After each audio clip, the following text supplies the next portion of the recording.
This is UMAR AHMED for IFLTV in association with MTK Global, joined by former IBF middleweight champion of the world. I love saying that every time with Darren.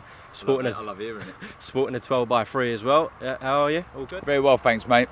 Have you explained why we call you Good Arm Umar? No, do you want to do that? You and Chris, every time I throw the tennis ball around, good arm, Umar.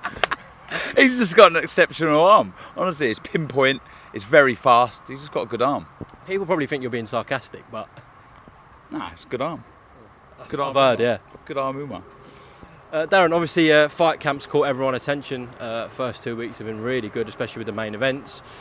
This time, I guess, is a slightly lower profile in terms of the names, but when you look through the fights, they're all really 50-50s again. Yeah, I think it's a great show. I like it from top to bottom. I mean, I'll start with Shannon Courtney, Rachel Ball. It's a brilliant fight. Rachel Ball, lots of experience for someone who's only had 6 fights. You know, she really she knows how to manage rounds, and she's a good fighter. She's game. Shannon is, I wouldn't say up against it, but as far as a learning fight's concerned, this is a huge one, and it's one that, to be honest, could go either way on paper. But I do think Shannon, when she gets in her flow and her rhythm, she's a very good fighter. So expecting fireworks there. We go on to, I've got Kev Lilly sat next to me, Mansouri's coach. Am I pronouncing that right? Yeah. Mansouri. Mansouri, yeah. He's coach there, so I've got to be nice to him against Conway. But what we learnt about Kieran Conway is he's very, very game, tough. He's got a good engine. Mansouri, on the other hand, is, I think in previous fights has looked, I wouldn't say flat, more one pace, but lots of talent, bundles of talent, and for me has the, could say, upper hand of experience. You know, he's been the English champ. Good fight, another good fight. I think whoever can get in their rhythm earliest wins that fight for me. But it's a good fight, and then we'll go on to Zelfa Barrett and Eric Donovan. For me, if I'm deadly honest, hadn't seen a great deal of Zelfa Barrett. Very impressed with him. I know he's learnt loads from the Ronnie Clark defeat. He's a good fighter. I love how quick he moves out of range with his feet, and he counters with a lovely left hook. And I think against the southpaw, which Eric Donovan is the perfect shot. If he can make sort of feint, let Eric Donovan lead and come back with that quick, sharp left hook, I think he wins the fight. But it's still, you know, it's a brilliant contest. And then we're on the main event, haven't we? Missed one out, haven't we? Have I missed one out? Zelf. Oh, I have. John Dock, sorry. John Doherty. And against Fox, Anthony Fox. Well, look, it's a step up. Anyone who's looking at Anthony Fox's record and saying, look, this is a complete mismatch, his record don't tell the story. He's as game as they come. They were going to take the fight. The fight was mentioned a little while back. Tony said, look, he's not quite ready yet, Doherty. He's still young. He's got tremendous pedigree, amateur pedigree behind him, but still learning, still a baby, and the time wasn't right then, but it is now. And off the back of that, Anthony Fox went and got, was it 2-3 wins on the bounce? Dwayne Sinclair as well. Dwayne Sinclair unbeaten. What was he, 10-0? And sort of beaten fairly comfortably, if I remember. Yeah, and he's a nightmare. He's awkward. He's not afraid to let his hands go. Another one that I think punches harder than his record suggests, a bit like Mansouri. But I'm a big fan of John Dock. I think he's got that great pedigree, like I say, but he has this red mist. He has this fire that I like, and which makes him very exciting. And then the main event, it's I guess the tried and tested Jason Wellborn, former British champ, former world title challenger, who was doing very well against Hearn. You know, he was getting on him and trying to outwork him, and I think the commentator actually had him up, be it was only went to the 4th round, but got stopped with a body shot. And we've touched on this before with other fighters, and one of the names that was mentioned before was James Tennyson down at super feather. He was fragile around the body. We see it against Martin Ward and against Tevin Farmer. I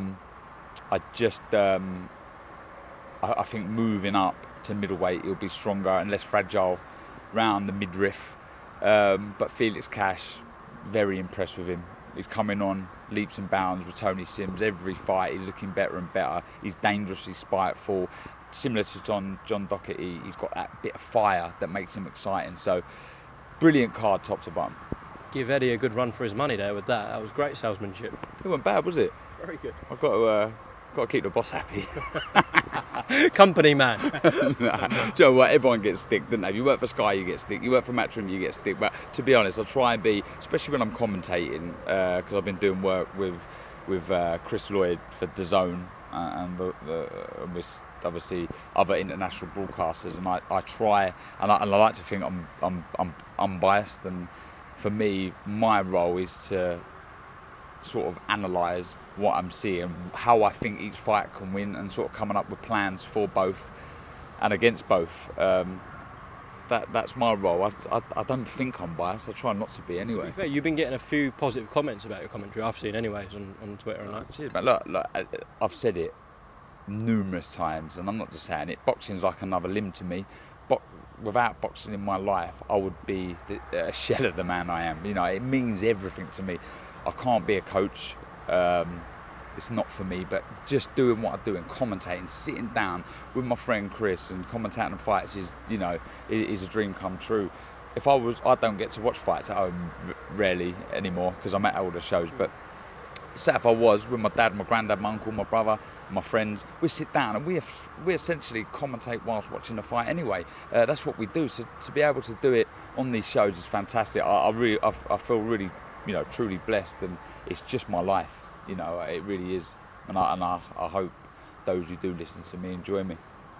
Darren, we didn't catch up last week. Obviously, a big talking point from last week was that Eddie and Frank Warren had a conversation right here on the phone after Frank Warren's proposal to him, where he listed a number of fights that Frank wants to kind of make with Matchroom. What do you think about the proposal, firstly, before we talk about a phone call? Yeah, look, where I'm not good is logistically the business side of things, the different broadcasters. I'm not too clued up on that.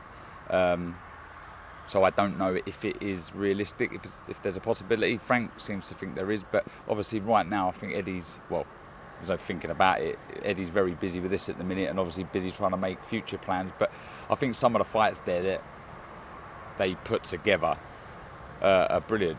Yard Boatsi, love it. Jenkins, Conor Ben, love it. There's loads on there that I would love to see. So if somehow, not one big show or two big shows, but if you can sort of, on a show, put match two together, then brilliant. But again, I'm kind of alien, even though I've been in boxing all my life and in pro boxing for a long time. I don't really get how that could be made, but if it can, then brilliant. But I think it would suit Frank more, probably, wouldn't it? At the minute, I think, yeah, but great. A lot of people I've spoken to about this just think that 10 years they've both been in boxing, they've only spoke once, which was last week. They just don't see this happening, really. Well, look, the good thing is that they've made contact. So for those that are desperate for them fights to happen, and me included, like I say, I like the idea of the fights. I just don't know if it can. But the first hardest thing has happened. They've made contact, they've picked up the phone, they've got the wheels in motion. So look, let's see what happens. Like as I said earlier, I'm a massive fan of this sport, and I love a lot of them fights, all of them. So if they can happen, and everyone's a winner, then great. Could you imagine if they met and started getting on? See, that's probably going a bit too far. But look, I like the rivalry. I like the rivalry between Sky and BT. I like the rivalry between Eddie and Frank. I like the rivalry between fighters. It makes things exciting. I like the rivalry on Twitter. So many people give Eddie so much stick. Loads of people give Frank so much stick. It's all pantomime.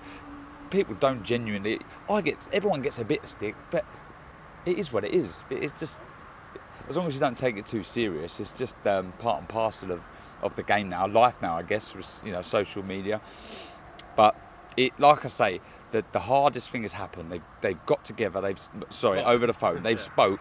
From what I'm hearing from Eddie, it was a very, it was a nice, calm conversation, and let's see what happens. See where it goes. Let me just ask you a couple of more issues in boxing at the moment. Obviously, this is a while ago where Billy Joe Saunders ruled himself out. Show my guns off. Gone. Yeah, just a while ago, Billy Joe Saunders ruled himself out the Canelo fight for a couple of reasons. Says they're not giving me enough time, and also the purse, I believe, was about $2 million for that Canelo fight. Just thoughts on that? It's not enough money, and if he is being messed about, that's not on. It's the biggest fight in boxing, you could say. Whoever fights Canelo, up there with AJ and Fury, I guess, but one of the biggest names, if not the biggest name, Canelo. So I think you deserve to get paid correctly, and you deserve to get the correct amount of time to train for, which for most fighters would be between 10 and 12 weeks, I would say, if you've been ticking over. So I take my hat off to Billy in the sense that he's not just going to jump at the opportunity with 4 weeks to go or 6 weeks to go at a lower price. So fair play. Look, you only get one crack at this career, and Billy's made lots of money. We know that. He's not doing it for the money now. He's doing it for legacy, if you like. He wants to. There's a wasp attacking UMAR there. Use your good arm and swat it out the way. He wants to. Yeah, he's doing it for legacy and belts and blah blah blah. So you fight Canelo at 4 weeks' notice, and you get beat. Do you get another opportunity? So. Billy Joe Saunders, as long as he keeps winning, is always going to be a big name, and that hopefully that opportunity comes if you're a Billy Joe Saunders fan, end or early to mid next year. Someone obviously you shared a ring with and sparring. Many people believe he is probably the number one guy at the moment who's most likely to beat Canelo. Do you agree with that? If he's on form, like I've sparred with loads, possibly none as good as Canelo. That's a bit harsh actually, because I sparred with Froch, Canelo, Groves, DeGale, all unbelievable fighters. I mean, the list goes on. But Billy Joe Saunders for me was one of the best I've got in there with, and that I think I was British champion then, and the talent was incredible. Found him so hard to hit, and he was so quick. And I think if he, turns up, he can give Canelo a run for his money. But Canelo's some fighter, isn't he? Some fighter. You just got to look at his record. I mean, he's a fantastic fighter. I think people just like to see him get in there and take the fight sooner instead of messing people around a little bit. But anyway, it's boxing.